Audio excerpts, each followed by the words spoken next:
बिस्मिल्लाहिर्रहमानिर्रहीम। Hello everyone, मैं doctor Tanveer Arshad Chaudhary हूँ। जैसा कि हमारे तमाम viewers, follower, patient, friends and families जानते हैं कि हमने हमेशा करंट इशू को डिस्कस करने की कोशिश की है। जो भी करंट कंप्लेंट्स के साथ पेशेंट हमारे क्लिनिकल ट्रायल में रिपोर्ट होते हैं, तो हम कोशिश करते हैं कि उन्हीं कंप्लेंट को अपने वीलॉग का हिस्सा बनाएं और अपने जितने भी हमारे देखने वाले हैं उनको एजुकेट करें। आज का हमारा मौजू जो होगा वो बेसिकली रूल ऑफ सेक्स होगा कि सेक्स करने का तरीका क्या है। चूँकि हमारा एक मजहबी मुआशरा है और ऐसी कंडीशन पे चूँकि सेक्स एक पूरा चैप्टर है, लेकिन चूँकि मजहबी मामलात को मद्देनज़र रखते हुए हमारे जितने भी कोलीग्स हैं या जितने भी हमारे उलमा हजरात हैं या जितने भी हमारे टीचर्स हैं, वो बेसिकली सेक्स की एथिकली पोजीशन जो है वो लोगों को नहीं बताते, जिसकी वजह से बेशुमार मसाइल पैदा होते हैं और मुआशरे के लोग हमारे पास आते हैं। अब आज हम इसको डिस्कस कर लेंगे और कोशिश करेंगे कि शॉर्टली जो है वो अपने व्यूअर्स को ब्रीफ़ किया जाए कि सेक्स करने की अखलाकियात क्या होती हैं और सेक्स कैसे करना चाहिए जिससे आप मेल फीमेल इनफर्टिलिटी जो है उसको मुआशरे में कम से कम कर सकें। सबसे ज़्यादा जो कंप्लेन हमारे पास मेल और फीमेल दोनों लेके आती हैं, हमारे क्लिनिकल ट्रायल में आके जो पेशेंट की कंप्लेन होती है वो ये होती है कि मेल हो या फीमेल हो, तो वो आके ये बताते हैं कि हम अपने पार्टनर से जो है वो सेटिस्फाइड नहीं है।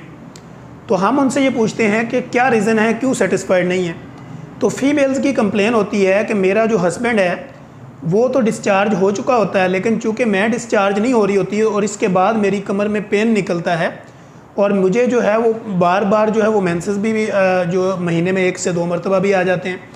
और जब मैं अपने मेल से ये अपने हस्बैंड से ये शिकायत करती हूँ तो मेरा हस्बैंड इसकी तरफ तवज्जो ही नहीं देता और वो मुझे ब्लेम करता है कि तुम जो है वो प्रेग्नेंट नहीं हो रही या तुम्हारे अंदर मसला है। इसी तरह बेशुमार ऐसे हस्बैंड हमारे पास आते हैं जो कहते हैं कि मैं अभी अपने पार्टनर के साथ, अपनी बीवी के साथ अभी सिर्फ मेल जोल शुरू ही करता हूं तो मैं बाहर ही डिस्चार्ज हो जाता हूं, या मेरी बीवी जो है वो मेरे से पहले डिस्चार्ज हो जाती है। तो ऐसे बेशुमार मुआशरे के अंदर मसाइल हैं जो ले के लोग हमारे क्लिनिकल ट्रायल में हमारे पास आते हैं डिस्कशन के लिए। Being a doctor, being a medical specialist, मैं ये समझता हूँ कि सेक्स जो है वो उसके एथिकल जो रूल्स हैं वो हमारे मुआशरे के हर बंदे को पता होना चाहिए कि सेक्स करने का तरीका क्या है, उसका टाइम क्या है और उसके लिए दोनों पार्टनर का रजामंद होना और उनके आपस के अंदर म्यूचुअल अंडरस्टैंडिंग होना वो कितनी ज़रूरी है। फ़र्स्ट ऑफ ऑल कि जब भी आपका जो पार्टनर है या आपका जो लाइफ पार्टनर है या आपका जो सेक्स पार्टनर है, दोनों की जो है वो म्यूचुअल अंडरस्टैंडिंग सबसे पहली शर्त है कि आप दोनों की म्यूचुअल अंडरस्टैंडिंग हो, आप एक दूसरे को समझते हो, जहाँ पे आपने सेक्स करना हो वो जगह आपके लिए महफूज हो और वो जगह जहाँ पे आपने अपना इस रिलेशन को डेवलप करना है या आपने अपनी मुबाशरत करनी है या आपने अपना मिलाप करना है, वो जगह जो है वो सेफ़ एंड सिक्योर हो। क्योंकि सेफ़ एंड सिक्योर नहीं होगी तो आपकी जो टेंशन है वो डाइवर्ट रहेगी। मसलन आपके 3-4 बच्चे हैं और मियाँ बीवी आपस में मिलाप करना चाह रहे हैं या वो लाइफ पार्टनर आपस में मिलना चाह रहे हैं,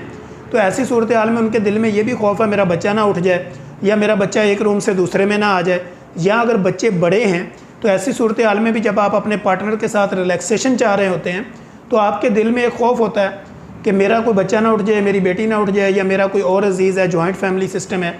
तो वहाँ पे भी सेक्स की जो है वो टेंशन डाइवर्ट हो जाती है और वहाँ पे भी आपके लिए प्रॉब्लम होते हैं। मसलन आप अपने पार्टनर के साथ प्रॉपर एंगेज हैं,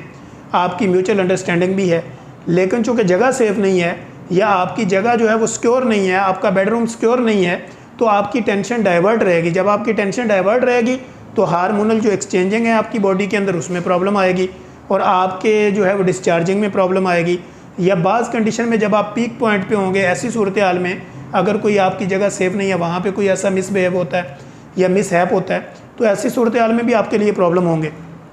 तो लिहाजा जगह का सिक्योर होना, और अगर आप जॉइंट फैमिली सिस्टम में हैं तो वहाँ पे आपके बेडरूम का सेफ़ एंड सिक्योर होना ये पहली शर्त है। अब दूसरी शर्त क्या होती है कि आपकी म्यूचुअल अंडरस्टैंडिंग होनी चाहिए, आप दोनों एक दूसरे को अच्छी तरह समझते हों और सेक्सुअली जो है वो आप एक दूसरे के लिए रेडी हों। और ये वो तरीका होता है जहाँ पे आपकी प्रेगनेंसी के 99% चांसेस बढ़ जाते हैं। अब जहाँ पे फीमेल या मेल इनफर्टिलिटी का मसला आता है तो वहाँ पे सेक्स करने का तरीका ही लोगों को नहीं पता होता, चूँकि हमारी जो आबादी है, पॉपुलेशन है, उसमें लिटरेसी रेट कम है। अगर लिटरेसी रेट है भी तो वो पढ़े लिखे अनपढ़ों की जो है, पढ़े लिखे जो अनपढ़ लोग हैं, यानी पढ़े लिखे तो हैं लेकिन उनको जो है वो शऊर नहीं है, तो वहाँ पे भी इस तरह के मसाइल आते हैं। चूँकि लोग जब आके हमारे पास फैमिली हिस्ट्री डिस्कस करते हैं तो वहाँ बेशुमार चीज़ें ऐसी निकलती हैं जो लोग अपना डिस्कस करना चाह रहे होते हैं लेकिन शर्मा रहे होते हैं, हिचकिचाहट का शिकार होते हैं, या उनकी सास या मदर साथ होती है तो वो प्रॉपर अपनी बात बताना नहीं चाह रहे होते। तो हमने असल में ये वीलॉग बनाने का पर्पज़ और मकसद ये है कि जो लोग अपनी प्रॉपर बातें हमारे साथ शेयर नहीं कर सकते किसी भी वजह से, तो वो हमारे इस वीलॉग को देखें तो उनके बहुत ज़्यादा मसाइल जो है वो हमने इसमें डिस्कस कर दिए। एक तो जो है जैसे मैंने आपको बता दिया कि आपकी जगह का सेफ़ एंड सिक्योर होना, म्यूचुअल अंडरस्टैंडिंग होना। फिर जब भी आप सेक्सुअल एक्टिविटी को आगे बढ़ाते हैं अपने लाइफ पार्टनर के साथ, तो वहाँ पे आपके दरमियान आपकी स्किन का, बॉडी का आपस में प्रॉपर अटैच होना,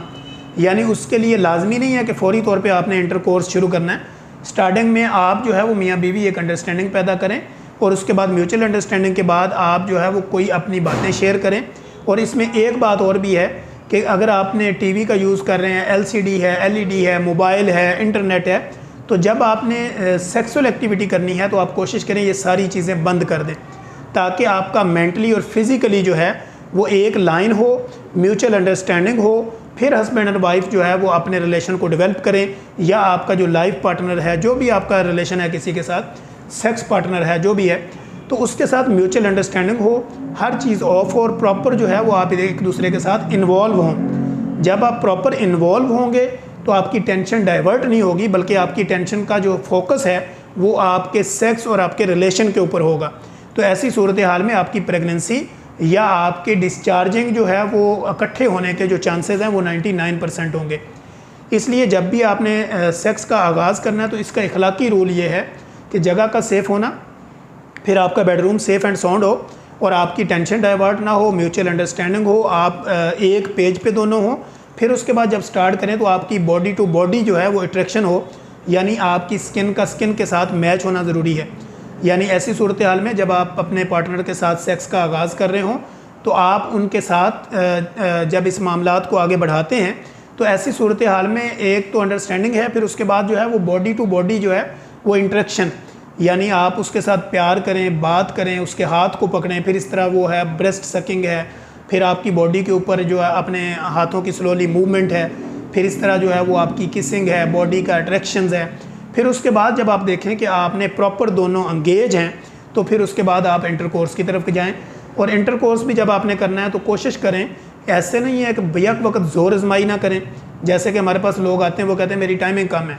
अच्छे भले नौजवान आते हैं अपनी बीवी के साथ तो बीवी को बाहर भेज देते हैं, फिर बताते हैं कि मेरी टाइमिंग कम है। इसी तरह बीवी आती है वो अपने हस्बैंड को बाहर भेज देती है, वो कहती है इसकी टाइमिंग कम है, ये मुझे फ़ारग नहीं कर पाता। तो ये वो मसाइल हैं मुआशरे के जिनके ऊपर मेडिकली और साइंटिफिकली बात करना ज़रूरी है। चूँकि हमारे लोग बात डरते हुए नहीं करते कि मुआशरे में कोई ऐसी बात ना हो, तो बीइंग अ डॉक्टर मेरा ये फ़र्ज़ है कि वह मैं मेडिकली और साइंटिफिकली जो है वो आपको इसका बताऊं, ताकि मुआशरे के जो 90% केस हैं वो मिसअंडरस्टैंडिंग है, म्यूचुअल अंडरस्टैंडिंग ना होने की वजह से, जगह सेफ़ एंड साउंड ना होने की वजह से, हस्बैंड और वाइफ का प्रॉपर जो है वो अंगेज एक दूसरे के साथ ना होने की वजह से उनको जो है वो इनफर्टिलिटी के मसाइल आते हैं और वो बांझपन के मसाइल में कन्वर्ट होते हैं।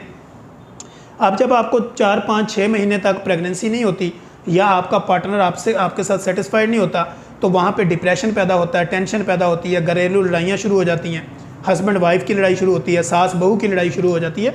तो इसको बचाने के लिए सेक्सुअली अपने आप को एंगेज करना है, जगह का सेफ़ एंड साउंड होना चाहिए, और बॉडी का जब भी आप सेक्स का आगाज़ करें प्रॉपर जो है वो एक दूसरे की बॉडी के साथ प्यार करें, एक दूसरे के साथ आप सकिंग करें, किसिंग करें और उसको एंगेज करें। फिर जो भी आपकी जो प्यार वाली बातें हैं वो करें। फिर उसके बाद जो है वो आप इंटरकोर्स का आगाज़ करें। जब आप इंटरकोर्स का आगाज़ करें तो कोशिश करें, अगर आप वीक में अपनी हस्बैंड और वाइफ वाले रिलेशन में हैं या किसी भी लाइफ पार्टनर के साथ हैं या किसी भी सेक्स पार्टनर के साथ हैं, तो उसमें यह लाजमी नहीं है कि आपने 7, 8, 10 दफ़ा सेक्स करना है तो ही आप मर्द जाने जाएंगे या लोग आपको समझेंगे कि ये बहुत बड़ा मर्द है। असल में आपने 1 से 2 दफ़ा अगर आपने सेक्स कर लिया और कोशिश आपने ये की कि दोनों जो है वो मेंटली रिलैक्स हो गए। सेक्स बेसिकली नाम है रिलैक्सेशन का, ना कि ज़ोर आजमाई का, ना कि एक दूसरे को अपनी पहलवानी साबित करने का, ना कि एक दूसरे को अपने आप को स्ट्रॉन्ग साबित करने का। सेक्स बेसिकली नाम रिलैक्सेशन का है। अगर आप रिलैक्स 1 दफ़ा में हो गए तो सेक्स इनफ है। अगर आप 2 दफ़ा में हो गए 2 दफ़ा ठीक है, 3 दफ़ा में हो गए 3 दफ़ा हो गए। लेकिन मेडिकली और साइंटिफिकली जो अप्रोच है सेक्स की, वो आपकी मेंटली रिलैक्सेशन है। जब आप रिलैक्स हो गए, बेशक आप 1 दफ़ा में रिलैक्स हो गए दोनों पार्टनर, तो आपका सेक्स इनफ है। लेकिन अगर फिर भी आप दोनों सेक्सुअली काफ़ी हेल्दी हैं, या आप चाहते हैं कि कम्प्लीटली एंगेज हों, तो मेडिकली और साइंटिफिकली अंदाज में आप 1 से 2 या 3 मरतबा सेक्स कर सकते हैं पर डे के हिसाब से। लेकिन अगर आपने कोई इस तरह की, अगर आपको इरेक्टाइल डिसफंक्शन है, यानी सेक्सुअली वीकनेस है, शहवत कम आती है, या और तरह के कोई मसाइल हैं, तो ऐसी सूरत हाल में जब आप अपने प्रोफेशनल डॉक्टर के पास जाते हैं, उसको आप अपनी बात खुल के बताते हैं। क्योंकि बाज़ दफ़ा मेंटली डिप्रेस होने की वजह से भी आपकी टाइमिंग नहीं होती, घरेलू लड़ाई की वजह से भी आपका सेक्स जो है ना वो डैमेज होता है, या हस्बैंड एंड वाइफ के अंदर अंडरस्टैंडिंग ना होने की वजह से, या आपके फ्रेंड गर्लफ्रेंड के अंदर अंडरस्टैंडिंग ना होने की वजह से, ज़ोर ज़बरदस्ती की वजह से आपकी टाइमिंग कम होती है, आपकी जो है ना वो शॉर्ट टाइमिंग होती है, या इरेक्टाइल डिसफंक्शन होता है। तो उसके लिए बाकायदा आप अपने डॉक्टर के पास जाएँ, उसको सारी सूरत हाल बताएँ और उसके मुताबिक अपनी कंसल्टेशन लें और अपनी लाइफ को सिक्योर करें। अब इस टॉपिक को ऊपर हमने डिटेल इंशाल्लाह कोशिश करेंगे कि एक और डिस्कशन भी रखेंगे, जो चीज़ें इसमें मिस होंगी या हमें कमेंट में लोग बताएंगे, तो हम उसको एक नेक्स्ट जो वीलॉग बनाएंगे उसमें और ज़्यादा ओपन एंड शट केस बना देंगे। पहले हमने स्टार्टिंग इसलिए लिया क्योंकि मैं ये समझता हूँ कि हर दूसरी औरत हमारे पास आती है PCOS के साथ, PCOD के साथ, या फीमेल इनफर्टिलिटी के साथ। इसी तरह जो मर्द आते हैं, नई नई शादी होती 4-5 महीने के बाद, वो डॉक्टर्स के चक्कर लगा रहे होते हैं, और डॉक्टर्स उनको क्या करते हैं, वो आयरन, कैल्शियम या आपको कोई भी मिनरल्स, मल्टीविटामिन्स वगैरह लगाते रहते हैं, और आपका टाइम वेस्ट होता है। प्रॉपर उसको आपको गाइड नहीं करते। ये जो मैंने गाइडनेस आपको इस वीलॉग में दी है, ये आपको कोई नहीं देता कि आपने म्यूचुअल अंडरस्टैंडिंग पैदा करनी है, सेफ़ एंड सिक्योर जगह होनी चाहिए, सेक्स के लिए आपने आगाज़ कैसे करना, सेक्स करने का तरीका क्या है, सेक्स की कितनी टाइमिंग होनी चाहिए। अगर कोई मेल जो है वो 2 से 3 मिनट अपने पार्टनर के साथ प्रॉपर सेक्स करता है, तो ये मेडिकली, प्रोफेशनली, साइंटिफिकली ये स्ट्रॉन्ग सेक्स है। कुछ लोग हमारे पास आते हैं, वो कहते हैं मैं आधा घंटा अपनी बीवी के साथ सेक्स करता हूँ। आधे घंटे का मुराद ये है कि अगर आप 1 सेकंड के अंदर, यानी 1 मिनट के अंदर 60 सेकंड्स हैं, अगर आप 60 सेकंड के अंदर 30 जंप भी लेते हैं, तो उसको आप 30 मिनट के साथ अगर आप काउंट करें तो वो 900 जंप है। जब आप किसी के साथ 900 जंपिंग करेंगे तो उसके पेल्विक जो मसल हैं आपकी बीवी के, वो वीक हो जाएंगे। आपकी बीवी को जो है ना वो नई प्रॉब्लम शुरू हो जाएगी, उसको पेन शुरू हो जाएगी, स्वेलिंग शुरू हो जाएगी। लिहाजा कोई भी आपका जो लाइफ पार्टनर है, आपका दोस्त है, आपकी बीवी है, उसके साथ सेक्स का जो रूल्स है वो स्लो है। यानी प्यार करना असल में रिलैक्सेशन जो है वो नाम है सेक्स का, ना कि ज़ोर आजमाई, पंजा आजमाई या अपने आप को पहलवान साबित करना। ये सेक्स नहीं है। सेक्स असल में नाम है रिलैक्सेशन का। मेंटली अगर आप रिलैक्स हैं, वो 1 दफ़ा में रिलैक्स हैं तो इनफ है। लेकिन बहुत ज़्यादा लोग ऐसे आते हैं जो डिफरेंट किस्म की मेडिकेशन, डिफरेंट किस्म की एडिक्शन, जिसमें चर्स है, अफीम है, पाउडर है, इस तरह की चीज़ें पी के वो अपनी बीवी या अपनी गर्लफ्रेंड के साथ सेक्स करते हैं। फिर आके बड़े दावे से बताते हैं कि मैंने तो 6-7 दफ़ा किया, 8 दफ़ा किया। आप 20 दफ़ा भी करेंगे तो कोई फ़र्क नहीं पड़ेगा, आप 1 दफ़ा भी करेंगे तो कोई फ़र्क नहीं पड़ेगा। लेकिन जब तक आपका पार्टनर रिलैक्स नहीं होता, अगर वो 1 दफ़ा से रिलैक्स है तो इनफ है, अगर वो 20 दफ़ा से है तो इनफ है। लेकिन सेक्स का जो तरीका है, जो इखलाकियात है, मजहबी, मुआशरी, साइंटिफिकली, प्रोफेशनली, वो ये है कि आपने स्लो एंड स्टडी करना है, प्यार करना है, मोहब्बत करनी है, फिर आपने जो है वो इंटरकोर्स करना है, ताकि जो आपका टारगेट है वो अचीव हो जाए। लेकिन उसमें ज़ोर आजमाई बिल्कुल नहीं करनी चाहिए। कोई भी गैर ज़रूरी अद्वियात, गैर ज़रूरी नशा, गैर ज़रूरी एडिक्शन जो है वो आपके किडनी और आपके लिवर को फारग कर सकती है। लिहाजा किसी भी तरह का आपको इरेक्टाइल डिसफंक्शन यानी शहवत का मसाइल हो,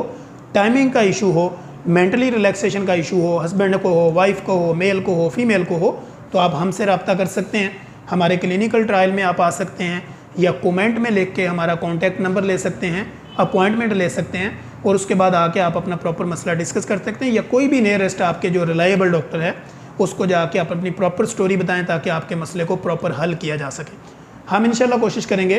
कि अपने नेक्स्ट वीलॉग के अंदर जो चीज़ें इसमें मिस होंगी उसको properly open and shut case की तरह आप लोगों के लिए इंशाल्लाह रिकॉर्ड करेंगे। तब तक के लिए इजाज़त दीजिए। अल्लाह हाफ़िज़।